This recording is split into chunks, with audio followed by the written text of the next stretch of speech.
Your Excellency, Dr. William Ruto, President of the Republic of Kenya and Chairperson of the Committee of African Heads of State and Government on Climate Change, His Excellency, the Deputy President of the Republic of Kenya, Honorable Rigathi Gachagua,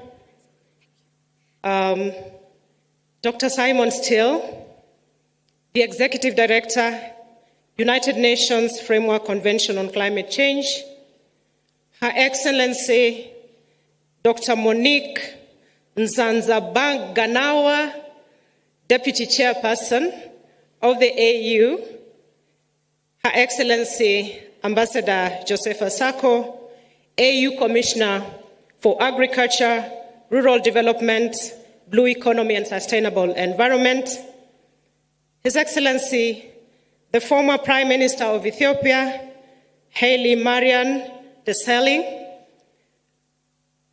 the Right Honourable Baroness Patricia Scotland, Secretary General of the Commonwealth, colleague ministers from Africa and across the globe, distinguished guests, ladies and gentlemen, good morning. I am very honored to welcome you to Nairobi, our beautiful green city in the sun. Today, I stand before you filled with pride and hope. As we begin discussions at the Africa Climate Summit, we look forward to your support towards an ambitious agenda to change the perception on the place of Africa in the global efforts to combat the climate change crisis. The journey that got us here today has been long in the making, thanks to the very visionary leadership of our heads of state and government, who took no less than 3 assembly decisions at the 32nd, 33rd, and 34th African Union Assembly sittings to make this African Climate Summit a reality. In a bold and courageous move, His Excellency, Dr. William Ruto, President of Kenya, at the COP27 in Sharm el-Sheikh in November 2022, did announce and offered to host the inaugural Africa Climate Summit here in Nairobi in his capacity as the chair of the Committee of African Heads of State and Government on Climate Change. Excellencies, honorable colleagues, distinguished guests, ladies and gentlemen, that moment is finally here with us.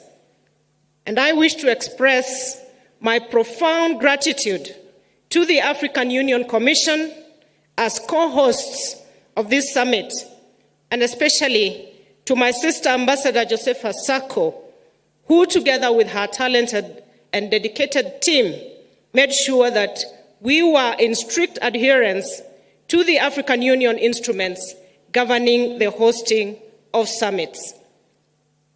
I am also very indebted to my colleague ministers of environment who have shown tremendous support and guidance and insight throughout this journey. The same goes to the African group of negotiators who have been guiding us through the process and supporting it up to where we are today.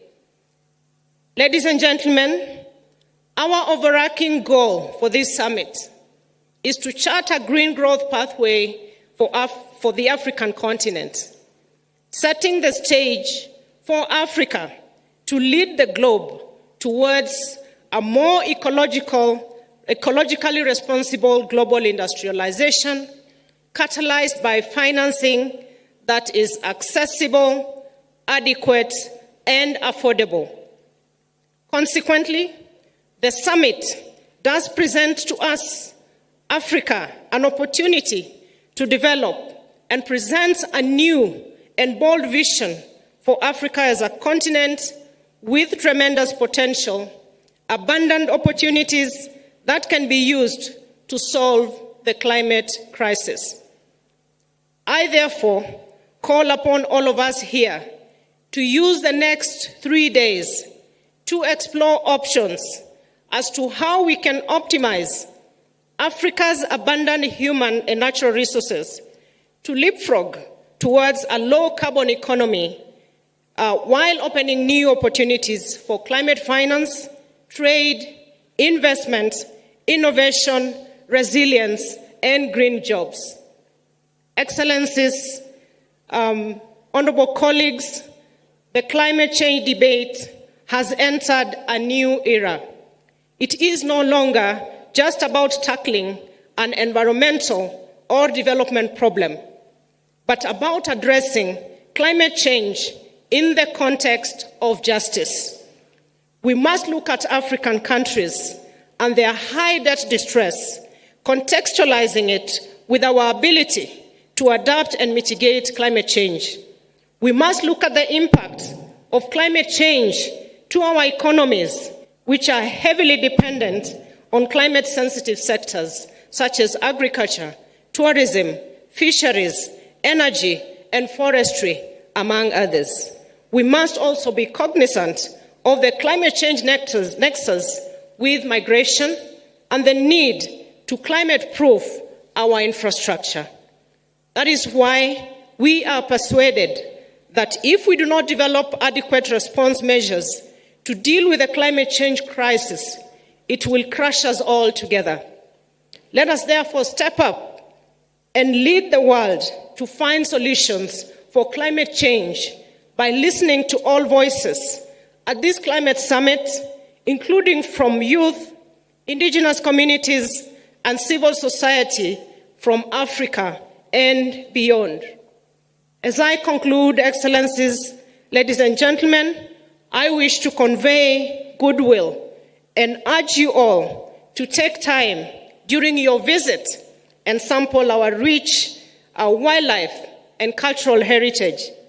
Her Excellency, Ambassador Sako, and myself wish at this early stage to extend an invitation, since this is a ministerial, we are beginning today, to invite you all later on to dinner this evening and more deliberations so that we can firm up the outcomes that we want to see coming out of this summit. Thank you very much, and I will now take this opportunity to usher in our youth representative, Ms. Elizabeth Wathuti, who has been, for the last 3 days, have led a group of young people from across the continent to put together very solid resolutions, ideas, and very visionary indeed group of young people who are joining in the discussion and want to be part of the action. They say they no longer want to be bystanders. They want to be right on the table. Welcome, Elizabeth, and your team.